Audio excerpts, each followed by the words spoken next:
Oi, pessoal. Desculpe, minha voz está um pouco rouca, mas hoje eu não poderia deixar de falar sobre um clássico.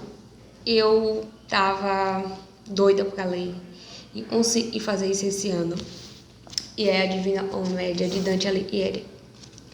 Essa edição da LPM Pocket tem tradução de Machado de Assis, tem várias outras pessoas, várias notas de rodapé explicativas. É um livro muito bem editado. Então, eu venho falar dele hoje porque você precisa colocar ele na sua lista e na sua biblioteca.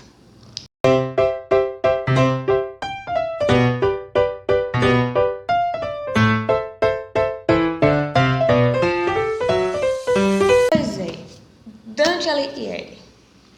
Eu conheci essa obra, não foi através dela mesma. Eu lembro, na adolescência, final da adolescência, eu comprei a trilogia de Gabriel. E Gabriel era um professor apaixonado pela obra de Dante. E o livro, toda a trilogia, ele retrata muito Dante. Ele traz passagens da obra, ele traz pintores que viveram trabalhando em cima da obra de Dante. E ele traz questionamentos e só lendo a obra você vai entender. Então eu fiquei com aquilo me incomodando, porque eu não tinha lido Dante ainda. E aí esse ano eu consegui, enfim, ler. Não é uma leitura rápida, eu levei uns meses, por causa de outros afazeres também. Mas como são tantos, não tem como você sair lendo desregradamente. Até porque o livro foi escrito no século XIV. Por mais que ele seja traduzido, ele tem um peso muito grande, né? Dante era um apaixonado pela filosofia, apaixonado pela literatura. E você não consegue sair, ler ele em um dia só. Bem, ele é rico em alegorias. Ele faz uma mistura de poema épico, um teológico, uma filosofia. E aí você enlouquece de vez em quando, mas depois você recobra a sanidade. E tinha hora que me perguntava se realmente eu estava lendo ou se eu estava viajando, porque ele traz questionamentos o tempo todo. O livro começa no inferno. Dante simplesmente dorme e acorda no inferno. Ou melhor, o espírito dele acorda no inferno. E ele encontra Virgílio, o poeta. E Virgílio é um grande poeta, um grande filósofo. E aí você se pergunta, mas Virgílio está no inferno? Não, alma. Virgílio está lá para ajudar ele. Ele era altamente fã de Virgílio. Também, e não é, né? E eles começam a andar pelo inferno e começa todo o questionamento daí. Porque isso é muito interessante. Cada canto eles chegam do inferno, eles encontram pessoas importantes. E você se pergunta, mas por essa pessoa tá no inferno? E vem toda a explicação, vem todo um contexto histórico, vem todo um contexto religioso. E como a igreja na época era a detentora do poder, eu vi como também uma grande crítica à igreja católica. Por existiam padres, existiam papas, existiam sacerdotes no inferno, no purgatório. Praticamente só nesses lugares. No paraíso não existia esse tipo de gente. E ele vai criticando reis, rainhas, muitos escritores, muitos artistas. E cada passagem, o inferno é dividido em etapas. E cada etapa do inferno tem um grupo de pessoas, e aí ele explica. Tem sempre uma pessoa famosa ali. E ele conversa com essas pessoas. E é muito interessante, porque tem pessoas que ele conheceu. Tem pessoas que ele era admirador, morreu antes dele, mas ele admirava o trabalho da pessoa. E ele vai passando. E Virgílio, é extraordinário a passagem de Virgílio na obra, porque você vê é um ser evoluído e tá ali tentando mostrar a Dante como sair daquele nível mais baixo e evoluindo. Então, eu não vejo só como uma obra, eu acho que Dante estava tentando explicar muita coisa, gente. E eu me perguntei diversas vezes se realmente ele não passou por isso. O livro explica, e aí isso acontece de uma noite. Aí, onde ele escreve a obra. E eu acho que realmente ele passou por isso, porque é inacreditável como ele consegue descrever as situações, os lugares, as pessoas de uma forma muito, muito realista.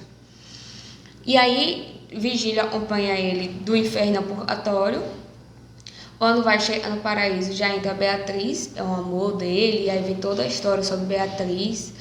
E Beatriz já é um ser muito evoluído, por isso ela não poderia ir até o inferno acompanhar ele, ela só poderia encontrar ele no paraíso. Mas aí tem uma pequena passagem do livro e entra a questão da esfera celestial, e aí, no paraíso mesmo. E aí já entra São Bernardo, e é um santo muito importante na Itália, e São Bernardo conversa com Dante sobre questões muito, muito, muito importantes da questão da fé, a questão da religião, a questão da igreja, e aí não só da igreja católica, mas a igreja em si, a igreja que Jesus vinha trazendo. E aí ele fala sobre os apóstolos. Para mim, uma das melhores passagens do livro é essa, por ele traz e deixa uma coisa muito bem explicada. E o que os apóstolos fizeram não é o que a gente está fazendo. Melhor, não era o que estava sendo feito no século XIV, quando Dante escreveu, em dirá no século XXI estamos. E durante todo o livro, Dante traz muitos questionamentos da nossa rotina, da nossa moral, da sociedade. E não venha para me dizer, mas o livro foi do século XIX. Tá, mas a sociedade não mudou ao ponto desse livro estar atrasado. Pelo contrário, ele é muito fiel à sociedade brasileira, a outra sociedade. Então, Dante, ele consegue fazer um livro de cantos no século XIX até hoje. Ele é muito atual. E eu lembro que quando eu li a trilogia de Gabriel era um professor universitário apaixonado por Dante, e ele trazia muito essa questão de, olha, a sociedade não muda, a raiz da sociedade é a mesma.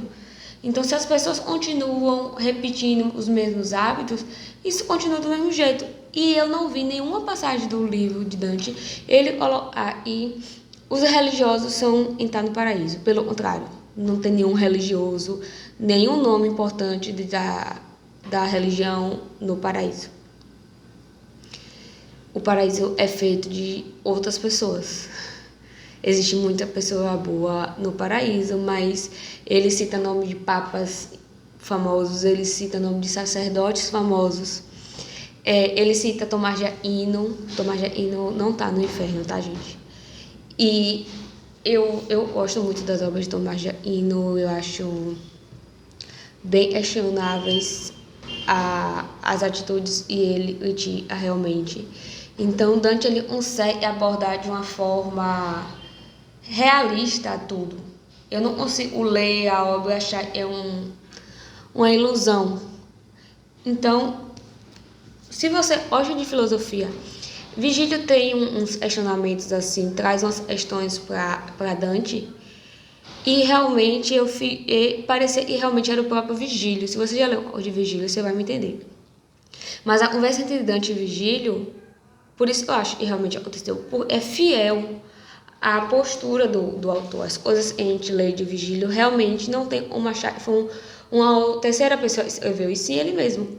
Então talvez esse sonho de Dante não seja lá só sonho. Eu gostei muito dessa edição, porque ele traz muitas notas de rodapé explicativas. Tem algumas partes que foram traduzidas por alguns autores específicos e podem variar, e aí ele traz também. Ele vem contando toda a formação literária da época, a formação literária de Dante, a importância de Machado de Assis na tradução da obra. E você consegue ter um contexto histórico todo da sociedade. Você não consegue ler e ficar perdido. Muitos livros antigos, às vezes a edição não é muito boa porque a gente não consegue contextualizar tudo só com o livro. Então, ele traz antes da obra começar em si, e ele tem sempre uma visão geral, né? Antes de começar o canto do inferno, do purgatório e do paraíso. Eu achei Beatriz, assim, de uma elevação espiritual muito grande e de uma paciência muito grande com Dante. Ela tem uma visão muito pacificadora das situações. Ela aparece, menos aparece no livro, mas também ela tem questões muito pontuais. E ela deixa Dante muito livre pro pensar dele, pro agir dele. Ela basta olhar e ele já sabe se ele tá certo ou se ele tá errado. Um dia, quem sabe, a gente chega a esse nível de Vigília de Beatriz. Mas se você se encantar com uma obra literária, é com Dante.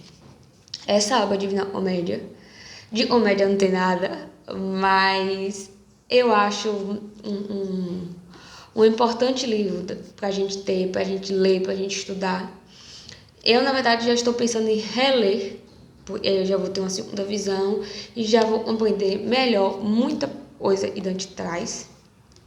Mas fica aí para vocês também aprenderem um pouco mais sobre a Divina Comédia. Beijo e até a próxima.